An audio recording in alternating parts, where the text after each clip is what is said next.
Alhamdulillah kita panjatkan puji syukur kita dan Allah Subhanahu wa taala yang mana pada pagi hari ini kita diberikan kesehatan, kesempatan untuk bisa berkumpul dalam rangka diseminasi aksi nyata modul 1.4, yaitu tentang menyebarkan pemahaman dan penerapan pengalaman disiplin positif untuk guru. Salawat dan salam senantiasa kita limpahkan pada junjungan kita Nabi besar Muhammad Sallallahu Alaihi Wasallam, yang mudah-mudahan kita semua mendapatkan sapaan dari beliau. Amin ya robbal alamin. Bapak Ibu UPT CP Negeri 3 Boy Pumaca, terima kasih atas waktunya meluangkan waktu kita sebentar untuk menyaksikan aksi nyata yang akan saya sampaikan dari tugas CGP Remunisi fasilitator angkatan 11 ya. Jadi di sini ada tentang budaya positif. Sebelum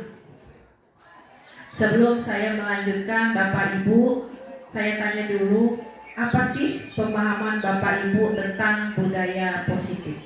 Ada yang tahu? Bu, siapa? Bu Ati, budaya positif itu apa sih Bu Ati?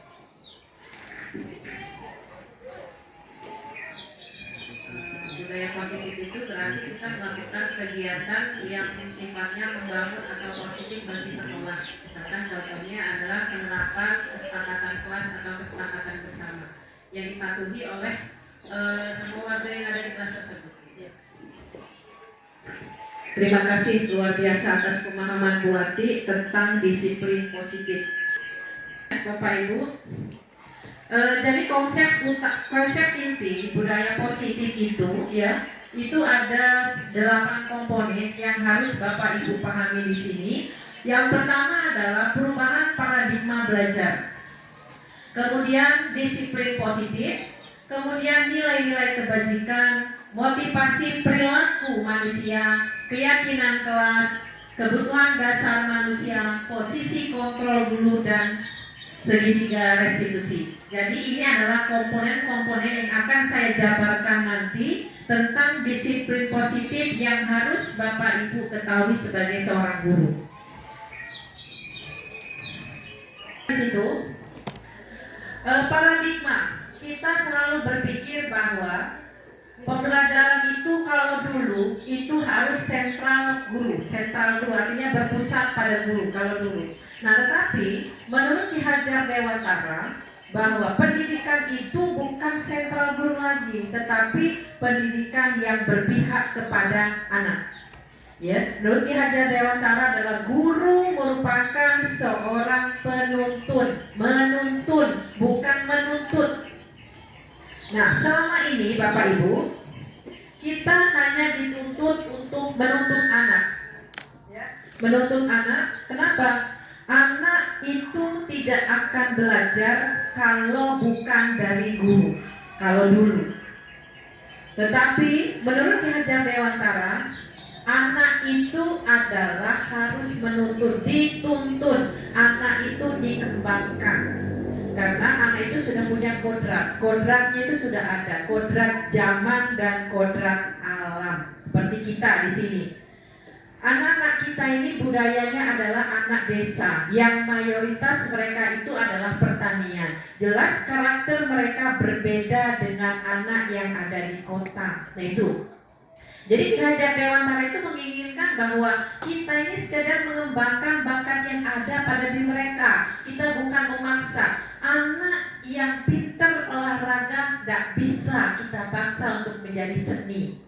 Anak yang seni tidak bisa kita paksa menjadi seorang pemain voli. Jadi anak itu sudah ada bakat masing-masing. Nah, kita sebagai guru tinggal mengembangkan bakat dari siswa. Itu menurut Ki Hajar Dewantara ya. Nah, pembelajaran dengan paradigma baru merupakan pembelajaran yang dirancang berdasarkan pembelajaran berdiferensiasi, sehingga peserta didik belajar sesuai kebutuhan berdasarkan tahap perkembangan sesuai teori psikologi modern dan mewujudkan profil pelajar Pancasila. Misalkan belajar berdiferensiasi ini, guru diharapkan bisa menerapkan metode ajar yang disesuaikan dengan karakter siswa tersebut. Misal ada siswa yang bisa atau cepat nangkapnya dengan cara video.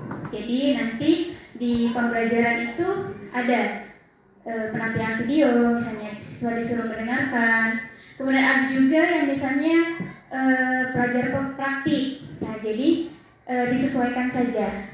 Jadi diharapkan guru itu bisa mengembangkan FPP, di mana di dalam FPP itu ada metode ajar yang menyangkut seluruh karakter siswa di situ. Jadi siswa itu terlibat aktif di dalam pembelajaran, tidak hanya 1-2 siswa saja. Mungkin itu saja, terima kasih. Bapak Ibu, itu dikaitkan dengan profil pelajar Pancasila. Kita sudah sering mendengar, ya, sudah kita gaung-gaungkan di kurikulum Merdeka ini profil pelajar Pancasila.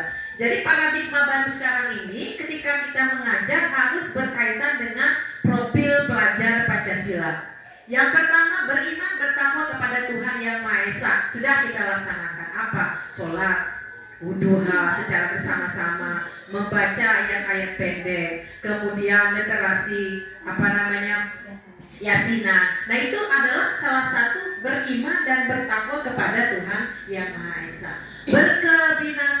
Berkebinekaan global. Nah, itu di situ juga sudah diterapkan bahwa anak itu harus tahu budaya yang ada di daerah kita sekarang. Apa sih kita di sini? Misalnya mayoritas suku kita adalah suku Ogan. Nah, apa ciri khas dari suku Ogan itu? Kalau misalnya ada seni apa? Seni taninya apa? Kalau memang tidak ada, budaya apa yang bisa kita ambil dari suku atau adat yang ada di sekitar lingkungan sekolah? Itu harus kita kenalkan seperti itu. Makanya kita ada materi profil pelajar Pancasila, kita berikan waktu itu, kalau tidak salah kemarin Bu Ati ngomong kita nanti mungkin sistem blok, jadi mungkin di akhir semester itu khusus untuk kegiatan profil pelajar Pancasila, ya. Kemudian bergotong royong, iya kita sudah laksanakan. Kita lihat anak-anak kita luar biasa semangat kalau disuruh gotong royong, membangun buat pagar, kemudian suruh buang sampah, lemak gotong royong, percaya daripada belajar.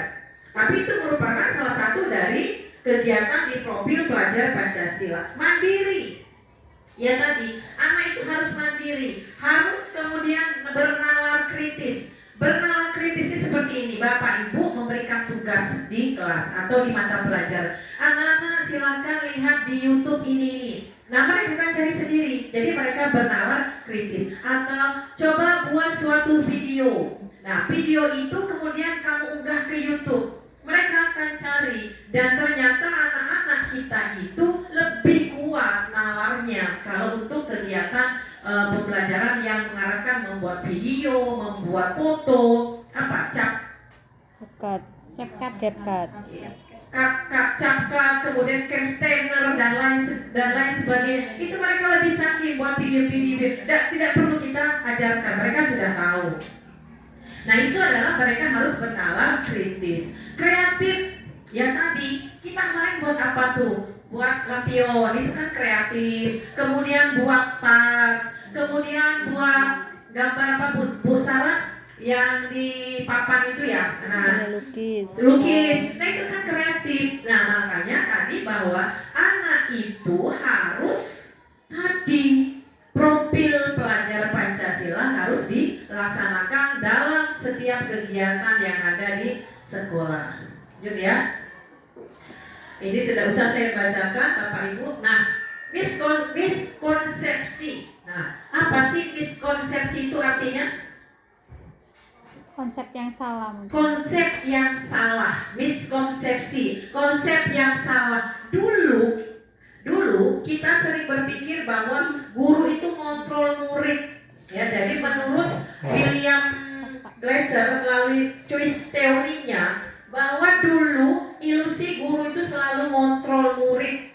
Kemudian ilusi bahwa kritik dan membuat rasa bersalah mampu menguatkan karakter.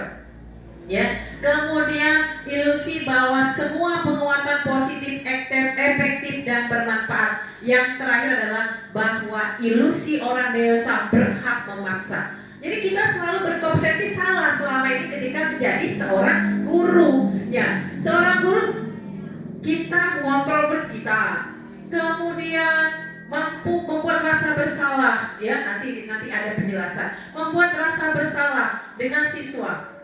Kemudian kalau bukan kita guru orang dewasa, kita paksa anak itu sekuatnya kita paksa. Nah itu, dan selama ini ternyata adalah pemahaman yang salah menurut Ki Hajar Dewantara dan menurut teori William Glasser melalui choice theory, ya seperti itu. Nah ini Bapak Ibu ada paradigma stimulus pada respon pendekatan teori kontrol, ya. Nah jadi ada dua perbandingan di sini. Jadi ada stimulus, respon lawan teori kontrol. Jadi ini stimulusnya, itu lawan teori kontrolnya. Nah, stimulus, realitas kebutuhan kita sama. Lawannya, teori kontrol adalah realitas kebutuhan kita itu berbeda-beda. Ya, tidak bisa kita samakan antara satu anak dengan anak yang lain. Kalau dulu kita bahwa anak itu semua sama realita, tetapi teori kontrolnya adalah kebutuhan berbeda. Kemudian yang kedua, semua orang melihat yang sama. Semua orang itu guru, semua orang melihat yang sama. Ternyata di teori kontrol, setiap orang memiliki gambaran yang berbeda-beda. Tidak bisa disamakan, ya. Kita saja guru itu berbeda-beda, ya. Kemudian perilaku buruk dilihat sebagai suatu kesalahan, ya. Kita selalu menilai seseorang itu berdasarkan kesalahan. Nah, di teori kontrol tidak seperti itu. Semua perilaku itu memiliki tujuan, ya. Selanjutnya, di stimulus orang lain bisa mengontrol saya. Kemudian di teori kontrol hanya kita yang bisa mengontrol diri kita. Yang di stimulus selanjutnya, saya bisa mengontrol orang lain. Anda tidak bisa mengontrol orang lain. Jelas nggak bisa lah. Saya dengan Bu Ati tidak bisa mengontrol Bu Ati. Bu Ati harus begini. Enggak, kata Bu Ati. Nah, sedangkan kita selalu merespon bahwa kita selalu memaksakan kehendak kita kepada orang lain, memaksakan. Sedangkan seharusnya adalah kita tidak bisa mengontrol orang lain. Kemudian pemaksaan ada pada saat bujukan gagal. Kemudian teori kontrolnya adalah kalau memaksa dengan suatu bujukan yang sangat kuat, tetapi seharusnya melalui kolaborasi, ya, kolaborasi dan konsensus menciptakan pilihan-pilihan baru. Yang terakhir, model berpikir menang atau kalah. Kalau sudah teori kontrol, model berpikir menang-menang. Jadi tidak ada kita kamu kalah, saya menang, kamu menang, saya kalah, ya. Harusnya adalah semua orang itu pasti berpikir untuk menang dan menang, ya Bapak Ibu, ya. Apa sih disiplin itu? Nah, Bapak Ibu, itu disiplin itu apa sih? Pengertian disiplin menurut Bapak Ibu, apa disiplin itu? Positif itu adalah cara penerapan disiplin yang bertujuan untuk menumbuhkan kesadaran serta pemberdayaan peserta didik tanpa imbalan. Nah, tanpa imbalan, tanpa penghargaan, tanpa ancaman, dan tanpa hukuman. Disiplin positif. Misal gini, setiap hari Senin seluruh guru mengikuti upacara. Yang tidak datang 7/4 saya denda. Itu berarti bukan disiplin positif. Kesadaran yang muncul dari Bapak Ibu. Walaupun saya sebagai kepala sekolah tidak mengingatkan, tetapi Bapak Ibu punya kesadaran di sini. Jam masuk pukul 7.30. Kalau kamu tidak datang 7.30, yang honor gajinya saya potong per jam. Itu ancaman. Ya, memaksakan. Nah, itu tidak boleh seperti itu. Jadi kesadaran itu harus muncul.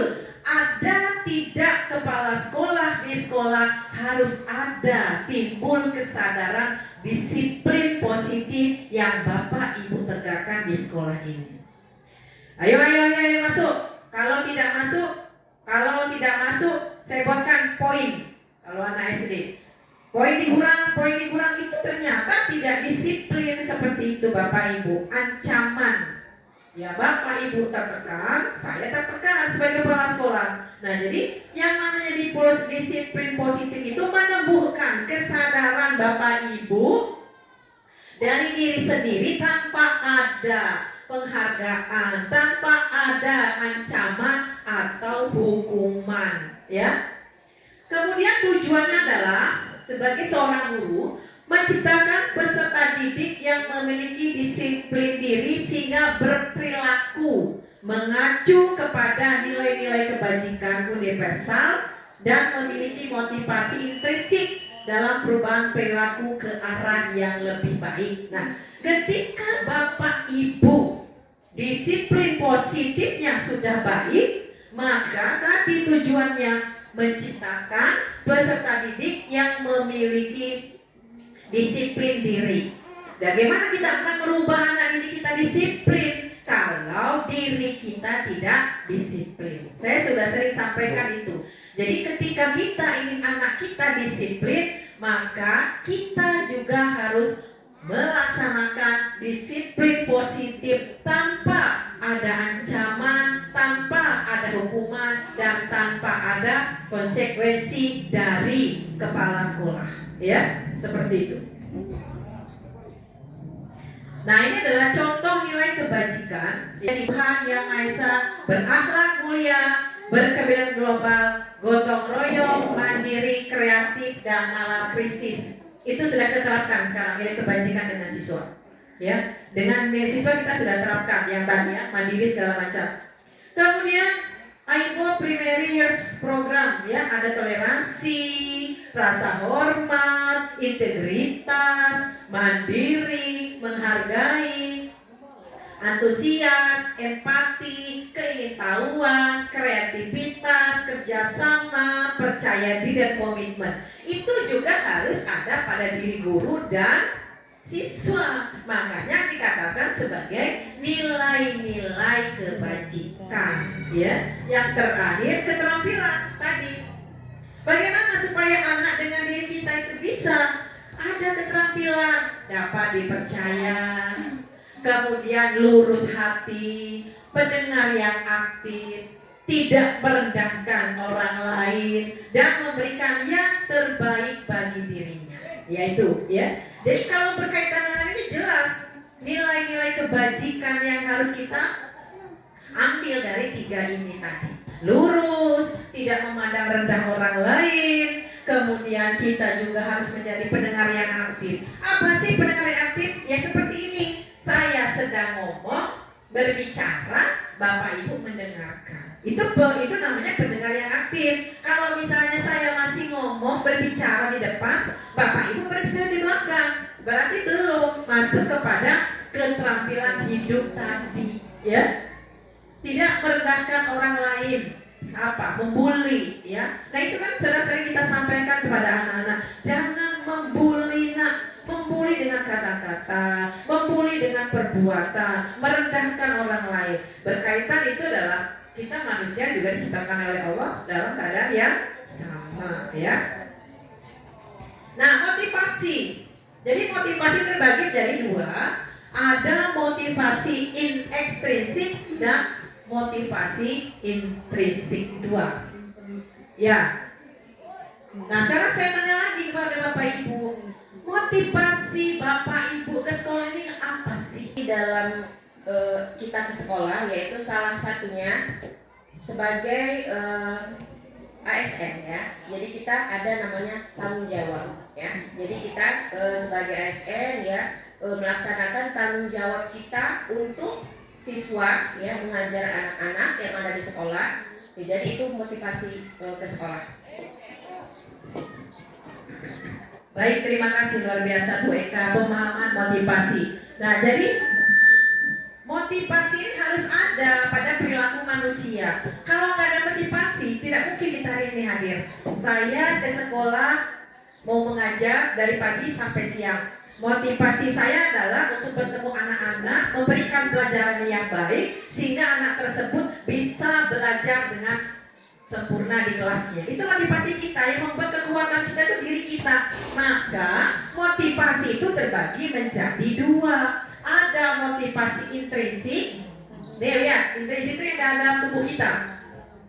Menjadi orang yang mereka inginkan dan menghargai diri sendiri dengan nilai-nilai yang mereka percaya.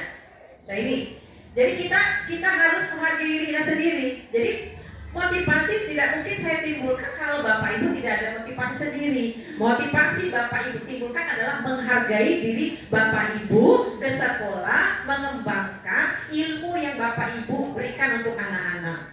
Ya, kemudian ada motivasi intrinsik, ya.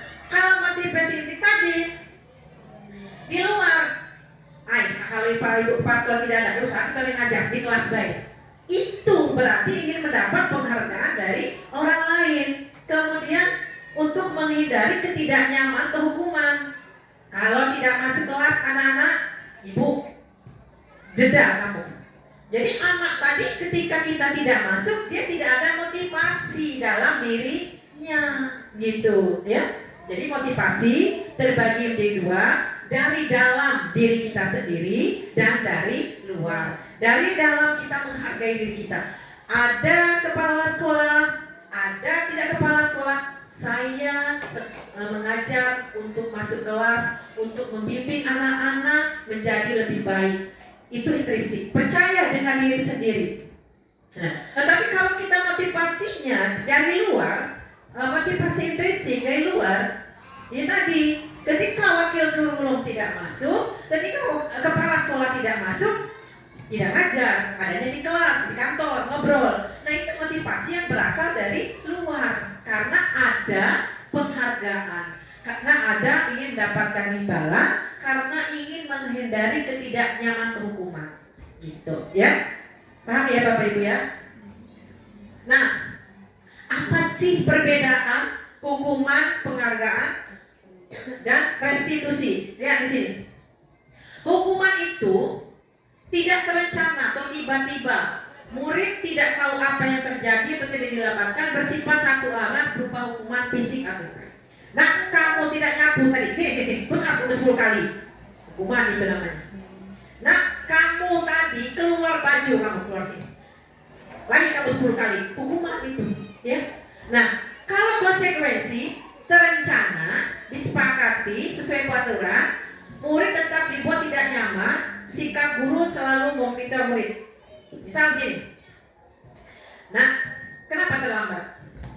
Ini Bu, rumah saya jauh. Kamu ini kan terlambat terus. Sudah tahu waktu jam 7.30. Kenapa datanya siang-siang? Itu konsekuensi. Kita tidak memberikan hukuman. Tetapi kalau di hukuman tadi, kenapa terlambat? Besar 10 kali. Nah itu hukuman. Nah, kemudian restitusi. Restitusi adalah proses menciptakan kondisi bagi untuk memperbaiki kesalahan. Proses kolaboratif, jadi ada komunikasi antara guru dengan siswa ketika siswa itu terjadi kesalahan. Itu ada konsekuensinya di situ. Ada restitusi, maksudnya ada dialog antara guru dengan siswa. Nah, sekarang coba perhatikan kalimat di sini. Coba dibacakan dulu Bu Ati. Itu hukuman atau konsekuensi? Bacakan Ibu Ati. Tindakan guru mencatat 100 kali dalam buku kalimat, saya tidak akan terlambat lagi karena terlambat ke sekolah. Itu menurut saya termasuk hukuman. Yang kedua, lari mengelilingi lapangan basket 2 kali dalam terlambat hadir sekolah, itu juga hukuman. Murid diminta untuk push up 15 kali karena tidak menggunakan atribut lengkap, itu juga hukuman. Menggantikan kertas tugas teman yang telah dicoret-coret, menurut saya itu hukuman juga. Membersihkan tumpahan air di meja tulis karena tersenggol pada saat belajar, itu juga hukuman. Murid disuruh untuk tidak mengenakan sepatu seharian di sekolah karena tidak mengenakan sepatu hitam, itu juga hukuman. Kemudian yang terakhir, lari mengelilingi lapangan basket 2 kali karena terlambat 10 menit untuk pelajaran PJLK, saya itu juga hukuman. Nah, apa yang disampaikan buat tadi hukuman, ada tidak konsekuensi di situ? Kan di sini hukuman atau konsekuensi? Silakan Pak Gul. Kalau yang konsekuensi yang terakhir itu lari mengelilingi lapangan basket 2 kali karena terlambat 10 menit untuk pelajaran PJOK. Itu konsekuensi.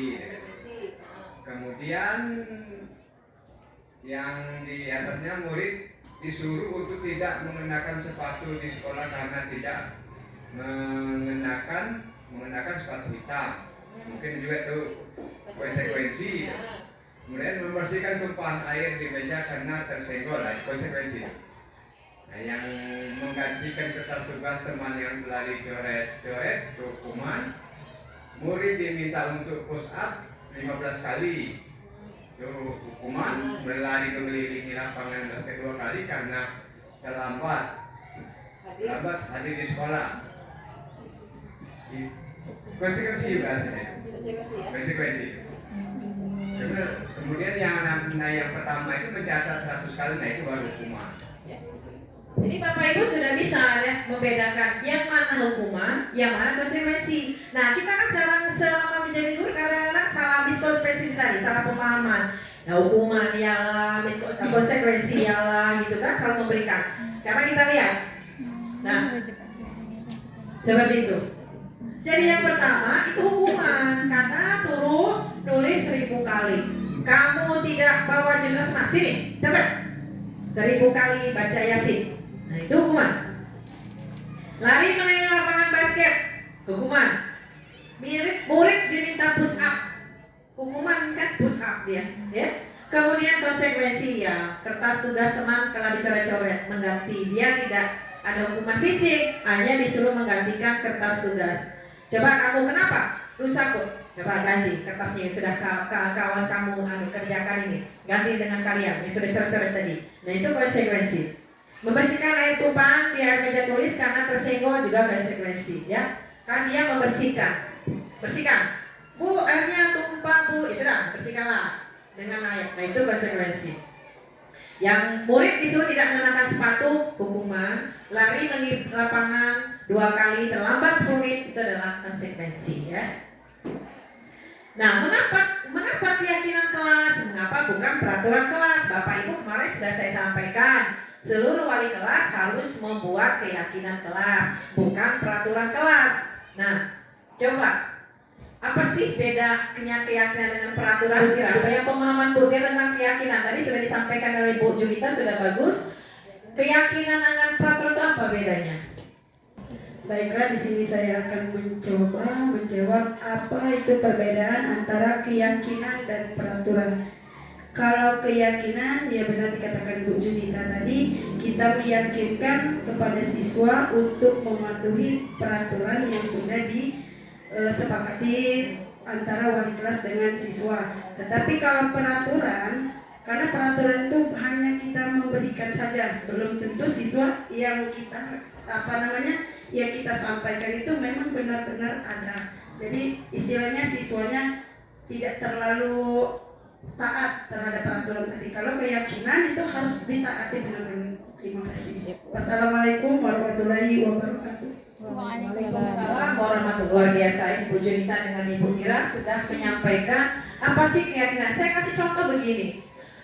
Ketika kita bawa motor pakai helm, kalau nggak pakai helm, ada polisi di bawah razia kita pakai helm. Itu apa namanya? Peraturan. Kalau nggak pakai helm, kena razia polisi. Tetapi kalau keyakinan, saya pakai helm, ada polisi atau tidak ada polisi, pakai helm untuk keselamatan diri saya. Nah, itu keyakinan. Nah, tadi saya sampaikan tadi betul bahwa keyakinan itu berasal dari diri siswa. Kesepakatan antara bapak ibu dengan siswa. Kata Bu Ekali, ayo nak, apalagi keyakinan kita nak? Ini.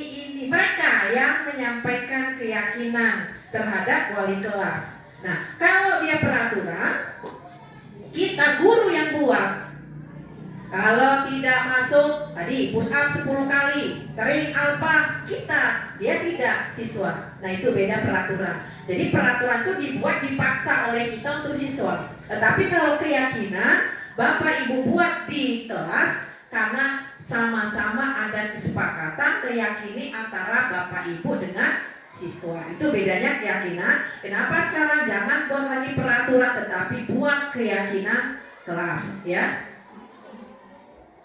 Nah ini, keyakinan kelas adalah nilai-nilai kebajikan atau prinsip-prinsip universal yang disepakati secara tersirat dan tersurat, lepas dari latar belakang suku, negara, bahasa, agama. Jadi menurut Gosen, suatu keyakinan pada nilai kebajikan akan lebih memotivasi seseorang dari dalam intrinsik. Seseorang lebih tergerak, bersemangat menjalankan keyakinannya daripada yang sekedar mengikuti serangkaian peraturan tertulis tanpa makna. Benar kan?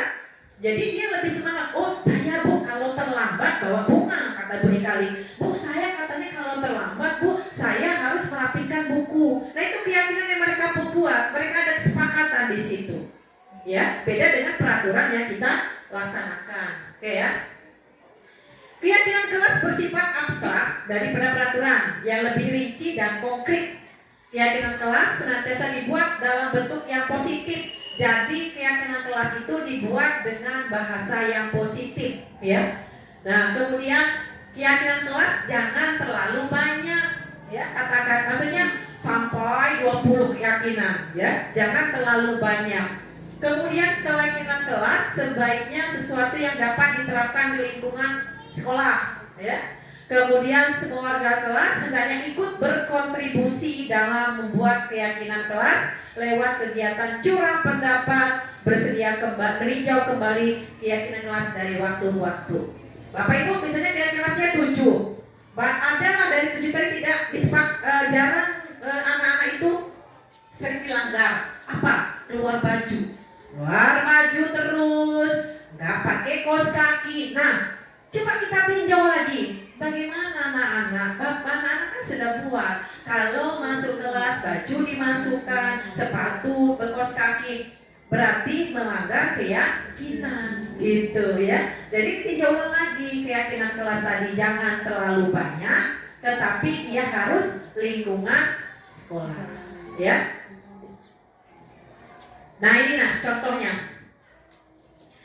Kalau peraturan selalu kembalikan, misalnya contohnya ini, kembalikan buku ke tempatnya. Kalau tidak disuruh berarti tidak kembalikan buku tuh ke tempatnya. Kalau dia peraturan, balikan buku itu ke tempatnya. Tetapi kalau dia keyakinan, hak bertanggung jawab. Ada guru, masukkanlah buku ini ke dalam kotaknya, gitu ya. Dilarang mengganggu orang lain, kata kita. Nah, jangan ganggu orang lain. Beraturan. Tetapi kalau yakin Bapak Ibu di kelas, kita harus menghormati siapapun yang ada di kelas ini tadi. Walaupun beda suku, beda adat, tapi kalau dia satu kelas, berarti harus saling dihormati. Hadir di sekolah 15 menit sebelum pembelajaran dimulai, itu peraturan. Kemudian keyakinannya menghormati orang lain, komitmen pada tujuan. Dilarang melakukan kekerasan. Nah, keyakinan bagaimana? Harus menjaga keselamatan, tidak berkelahi, menghormati orang lain, ya.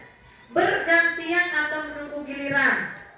Apa sih nak? Misalnya di perpustakaan, nak pinjam buku, sedek-sedekan, tak galak ngantri, ya, berdesak-desakan dia. Padahal kan seharusnya harus menghormati orang lain dan bersabar, ya. Kalau kita keyakinan. Jadi kalau misalnya kata Pak Gunawan, hari ini perpustakaan tugasnya kelas 92, berarti kan 92 kelas 7 belum. Jadi tidak usah juga maju serentak, bergantian 2. Itu adalah salah satu keyakinan. Gunakan masker, ya tadi sama seperti helm. Jadi kalau Bapak Ibu menggunakan masker itu karena peraturan, maka ini terpaksa. Tetapi kalau memakai masker itu karena keselamatan debu, nah itu baru keyakinan, ya. Jangan berlari-lari di kelas atau koridor, ya. Keyakinannya jangan menjaga keselamatan dan keyakinan, ya Bapak Ibu, ya. Oke. Nah, ini contoh keyakinan kelas ya, caranya ya. Bapak Ibu sudah lihat di sini.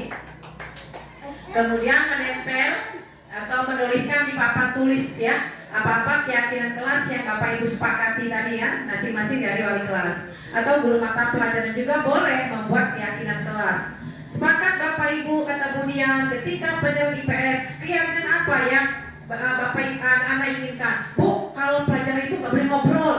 Tuliskan, 1, tidak boleh ngobrol. Apalagi nak, Bu, nggak boleh keluar masuk kelas. Tuliskan, 2. Apalagi, Bu, harus duduk tertib. 3 keyakinan. Nah, berarti selama proses pembelajaran dengan Ibu, berarti harus 3 keyakinan yang harus dipatuhi. Ya, ya Bapak Ibu ya. Nah, ini contoh nempelnya. Ini contoh nempel keyakinan kelas. Ya. Kemudian dijadikan kesepakatan kelas. Nah, itu tadi harus ditandatangani oleh mereka.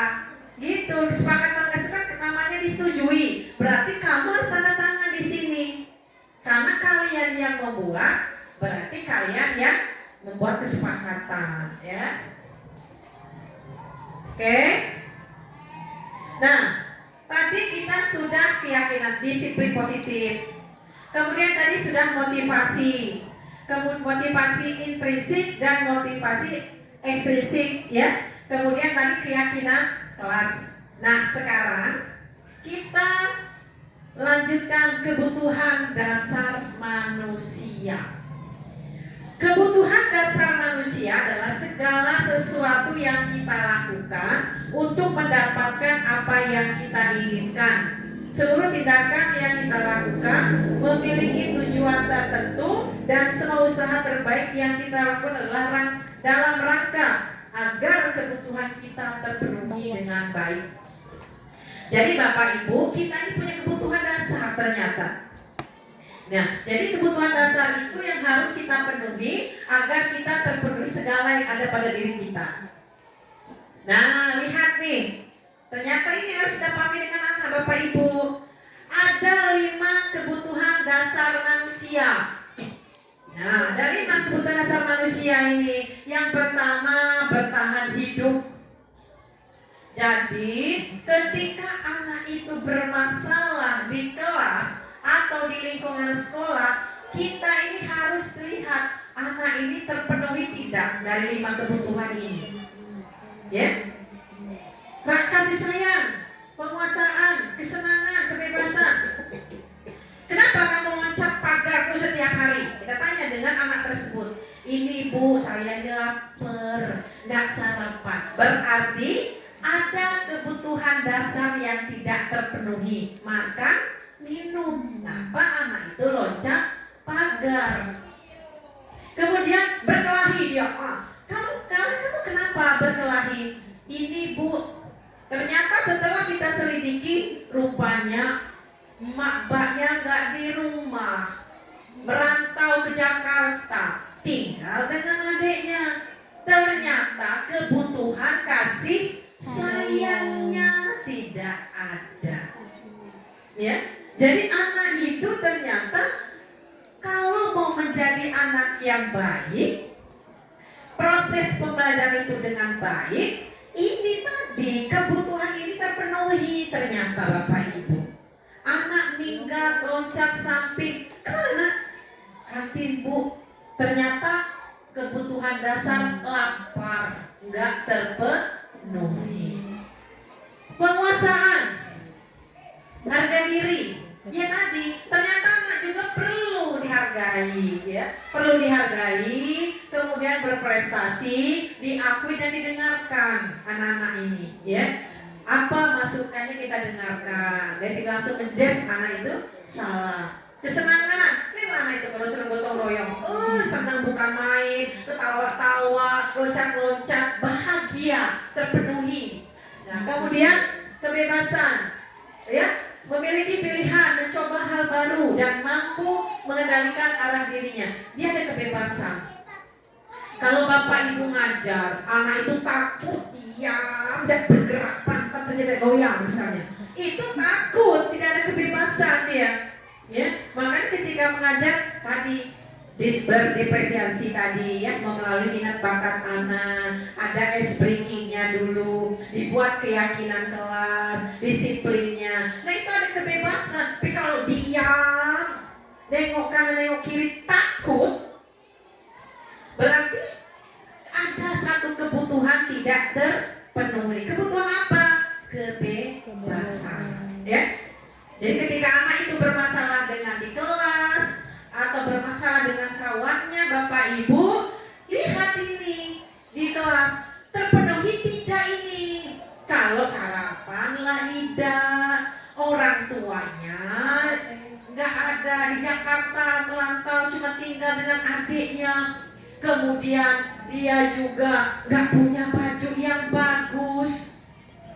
Nah, ternyata 3 poin ya Bu Eka tidak terpenuhi kebutuhan dasarnya tadi. Nah, sekarang saya nanya nih sekarang ke Bapak Ibu, ini kebutuhan dasar mana ini? Ya, coba dibacakan dulu pendapat dari senior kita Pak Gun. Ini maksudnya apa ini? Yang kebutuhan aku senang main kejar-kejaran dengan ibu guru seru. Yang kebutuhan kasih sayang dan merasa diterima. Kemudian aku sebel gambarku tidak rapi, malah ibu guru menunjukin ke teman-temanku di depan kelas. Kebutuhan kebebasan. Kemudian aku bosan, masa belajarnya cuma gitu-gitu aja. Ini kebebasan, ya. Kemudian ibu guru tidak menyapaku hari ini padahal aku pakai jepit rambut. Ini kebutuhan yang kasih sayang tadi. Kemudian aku lapar tapi Pak Guru nggak izinkan aku ke kantin. Ini kebutuhan yang pertama, kebutuhan bertahan hidup. Ya, tepuk tangan dong, tepuk tangan. Tepuk tangan untuk Pak Gun dan Pak Tommy, luar biasa ya. Jadi kata-kata itu bisa Bapak Ibu lihat ini kebutuhan apa yang mendasar. Selama ini kan kita tidak pernah tahu ya dengan anak-anak kita. Pokoknya kenapa terlambat? Si Dodi jauh Bu. Harus tahu kenapa terlambat gitu kan? Apa? Oh ternyata dia ini orang tuanya nggak ada, nggak dibangunkan. Nah, berarti kan butuh kasih sayang wali kelasnya Pak Gurunya ya. Pak Tommy, Kasih sayang dari sekolah ditagi dengan Bu Sarah. Lanjut kita lihat. Nah ini nah. Nah ini Bapak Ibu di jawabannya yang betul. Kesenangan, penguasaan, kebebasan, cinta, kasih sayang, kebutuhan hidup. Ya aku lapar, Bu, makanya loncat pagar. Ternyata kebutuhan hidupnya nggak terpenuhi, ya. Gitu. Kemudian, oh ibu sama seperti Bu Ati misalnya, dia pakai jilbab baru. Dia saya, Bu Ati jilbab baru, gitu kan? Berarti kan butuh kasih sayang buat dari saya, gitu kan seperti itu. Gak cukup di rumah saja. Nah kemudian Bu Sarah juga gitu. Nah Bu Sarah sepatu baru ya, iya Bu. Tapi kalau saya tidak menunjukkan kasih sayang, ibu nih tadi udah pakai sepatu baru. Dan kalau ibu tuh jenguk aku nih sepatu baru, padahal sepatu baru. Nah, ketika Bu Sarah tadi dari rumah sudah sarapan, di rumahnya dengan kasih sayang, ya, bertahan hidup dan lain sebagainya, maka 5 kebutuhan dasar yang ini terpenuhi, ya. Next. Nah, sekarang lanjut. Tadi kan kebutuhan ya, ingatkan. Nah, sekarang 5 posisi kontrol guru. Saya tanya Bapak Ibu sekarang. Bapak Ibu sekarang sebagai gurunya sebagai mana? Gurunya seperti apa? Sekarang ini posisi Bapak Ibu sekarang sebagai guru yang apa? Di antara 5 itu sebagai guru yang mana? dari kantor. Penghukum nanti. Penghukum.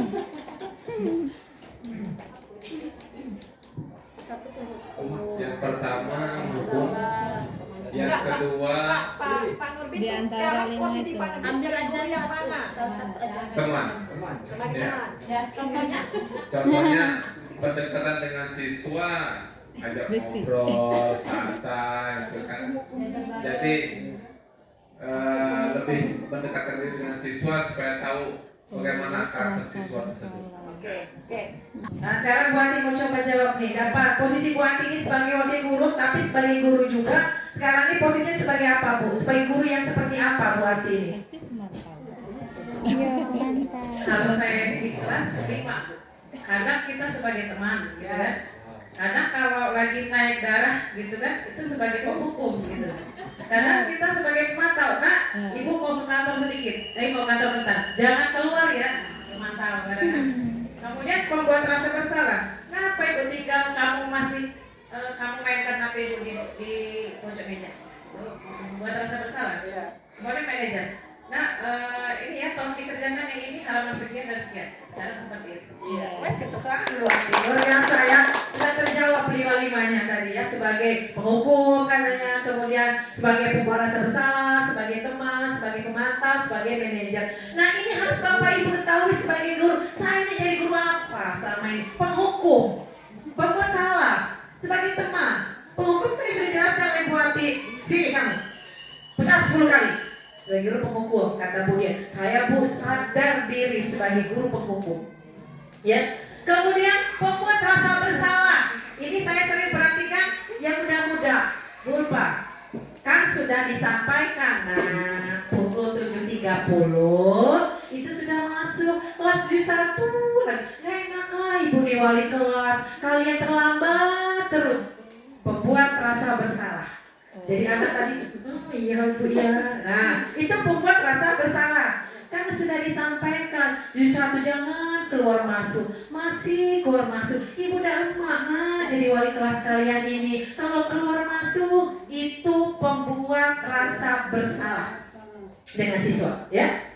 Kemudian teman, itu dikata Bu Ati, tawa-tawa, ya, dengan siswa dan kita.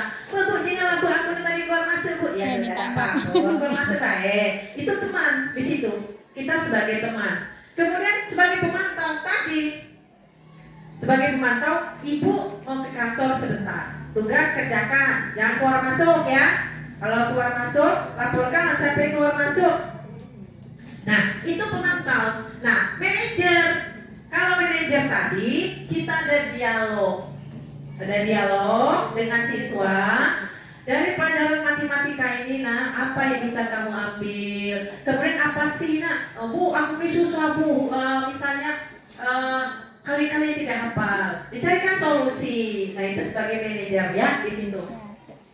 Nah, video.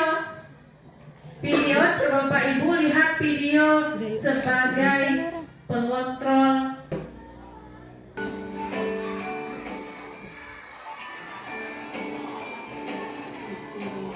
Pagi anak-anak, silakan PR yang kemarin Ibu berikan diletakkan di meja. Anton, kamu sudah mengerjakan belum?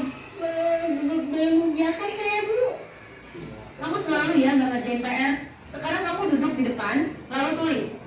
Saya berjanji tidak akan mengulangi lagi. Saya berjanji akan berusaha menjadi murid yang rajin belajar sampai pelajaran saya selesai.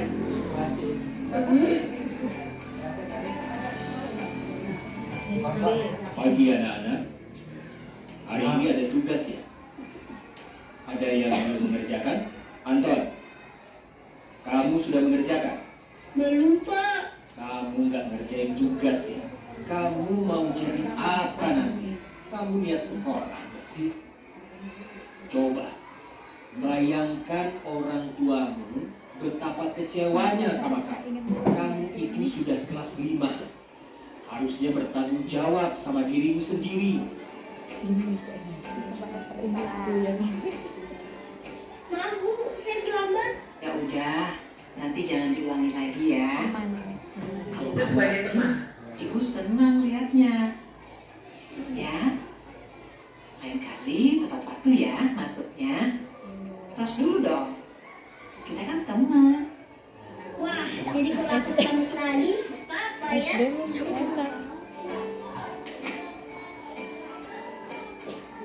Kamu kok gak pakai baju olahraga? Bapak catat, kamu sudah 3 kali loh gak ikut olahraga bulan ini. Iya Pak, sudah 3 kali berarti saya dapat sanksi Pak. Jaga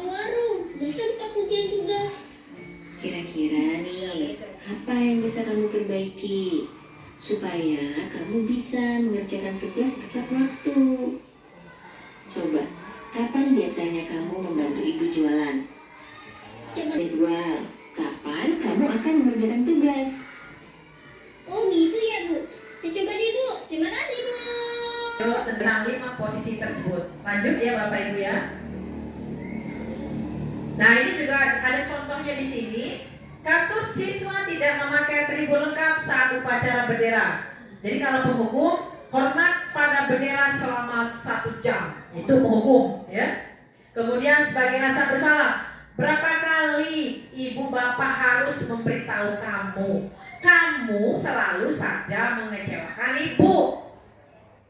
Kemudian teman, ayo dong ikuti aturan sekolah. Tolong bantu ibu ya.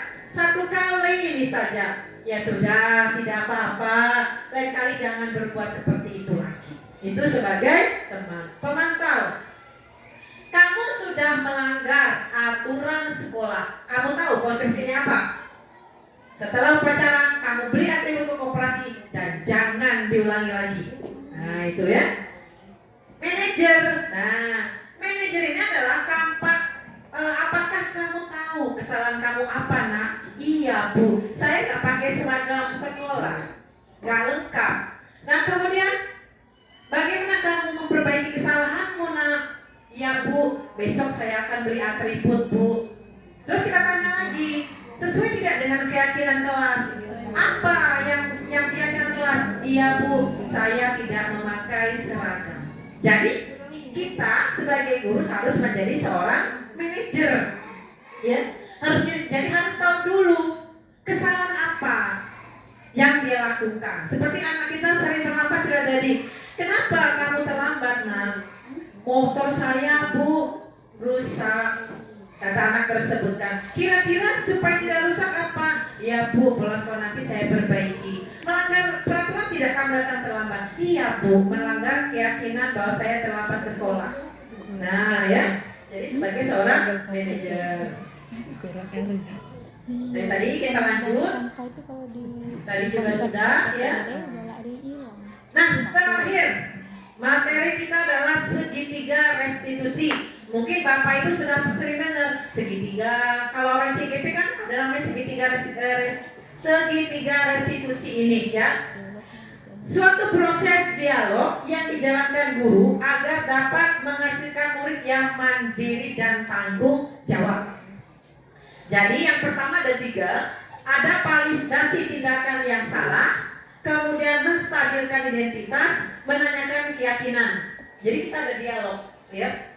Jadi kita ketika anak itu bermasalah, kita menggunakan segitiga restitusi. Yang pertama, validasi tindakan yang salah. Nanya dulu, kenapa tidak pakai atribut, kenapa terlambat. Jangan langsung, terlambat kamu, langsung push up 10 kali.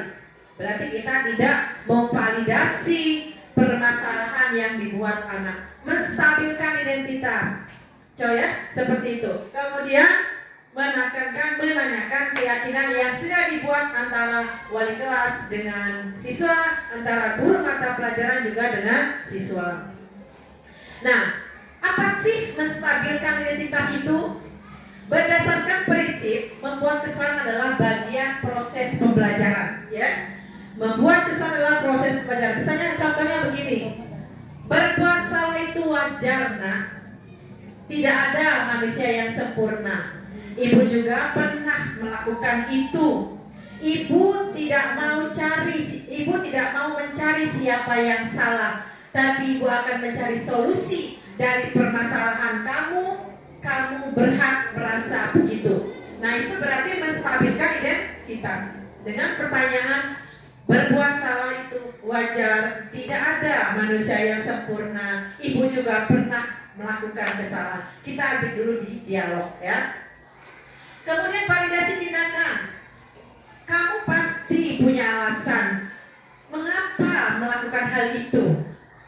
Padahal kamu bisa melakukan yang lebih buruk dari ini. Kamu patut bangga karena telah melindungi sesuatu yang penting buatmu. Kamu melakukannya karena mempertahankan sesuatu yang penting bagimu. Sudah menstabilkan identitas kita dengan siswa ketika bermasalah. Kemudian kita lanjut validasi tindakan yang salah. Kemudian menanyakan keyakinan. Apa keyakinan kelas kita nak sebenarnya? Nilai-nilai apa yang sudah kita sepakati bersama? Seperti apa gambaran sebuah kelas yang ideal menurut kamu? Kamu ingin menjadi orang yang seperti apa? Nah, ini ditanyakan dulu berkaitan dengan keyakinan kelas. Bapak Ibu, supaya lebih tahu seperti apa sih segitiga restitusi, kita saksikan kasus Yuliana kelas 85 yang terlambat sebanyak 4 kali ke sekolah dan sering kita lihat dalam kehidupan kita di sekolah masing-masing. Ya, silakan saksikan video berikut untuk gambaran Bapak Ibu. Apa Aulia puas dengan tindakan itu? Tentu tidak, Pak. Saya akui saya salah sudah merobek bukunya. Lantas seperti apa sikap yang Aulia yakini? Bersedia untuk mengganti sampul bukunya yang saya rusak tadi? Gimana, Pak? Setuju. Bagaimana perasaanmu jika sudah melakukan tindakan yang kamu yakini itu, Aulia? Ikan penyelesaian masalah ini. Jika perlu, kita panggil Nurul. Bagaimana? Siap, Pak. Terima kasih, Pak. Baik, Bapak, saya merobek buku teman saya. Kira-kira sudah melanggar keyakinan dia, melanggar tidak menghormati orang lain. Jadi segitiga restitusi itu dia yang mempunyai masalah, siswa itu yang menjawab, dan siswa itu yang ada solusinya, yaitu segitiga restitusi.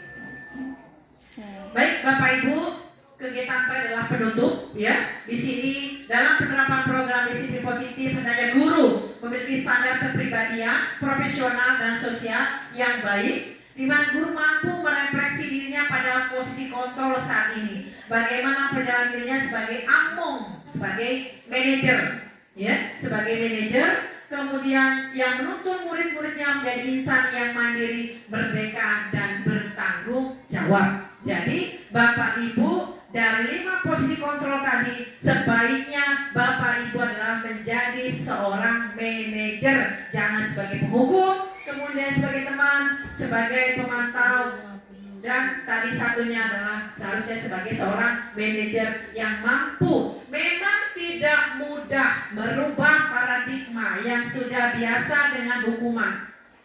Sulit, tetapi paling tidak kita belajar sedikit demi sedikit merubah gaya belajar kita atau gaya belajar siswa, atau pada saat kita memberikan setiap masalah yang pada anak itu jangan sampai kita langsung sebagai seorang penghukum, tetapi adalah sebagai seorang manajer yang berkaitan dengan profil pelajaran Pancasila dan kemudian berkaitan dengan Ki Hajar Dewantara, bahwa siswa itu harus dituntun, menuntun, bukan dituntut, bukan menuntut. Karena zaman kita berbeda. Zaman kata Ki Hajar Dewantara, kita harus melihat kondisi alam dan kita harus terus mengikuti perkembangan zaman, tapi tidak meninggalkan jejak leluhur-leluhur kita. Ya. Pokoknya Bapak Ibu, selamat. Semoga Bapak Ibu menjadi seorang guru-guru pembelajar yang baik, menjadi pemimpin-pemimpin yang baik. Dengan adanya pencerahan tentang disiplin positif, Bapak Ibu sudah terbayang nantinya bagaimana Bapak Ibu di kelas, atau bagaimana ketika siswa itu mendapat masalah harus ada penyelesaian yang terbaik, ya, dari keyakinan, dari motivasi, dari nilai kebajikan, kemudian 5 kebutuhan dasar manusia dan segitiga restitusi. Baik Bapak Ibu, terima kasih atas waktunya. Mohon maaf bila ada kata-kata yang kurang berkenan. Kita tutup kegiatan kita dengan sama-sama membaca lafaz hamdalah. Alhamdulillahirabbil alamin. Saya akhiri wabillahi taufik wa hidayah. Wassalamualaikum warahmatullahi wabarakatuh.